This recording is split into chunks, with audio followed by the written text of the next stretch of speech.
Araw-araw nagigising tayo sa parehong tanong. Gaano ba kaligtas ang kapaligirang ating ginagalawan? Sa likod ng abalang komunidad at pabilis na takbo ng buhay, unti-unting lumilitaw ang mga panganib na hindi natin napapansin.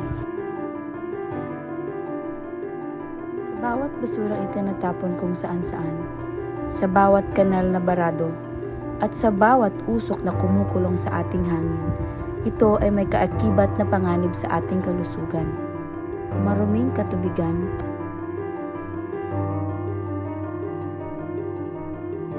polusyon sa hangin, at ang kawalan ng wastong waste management, at ang dengue outbreak.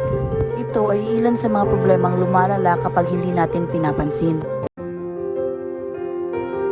Pero may magagawa tayo.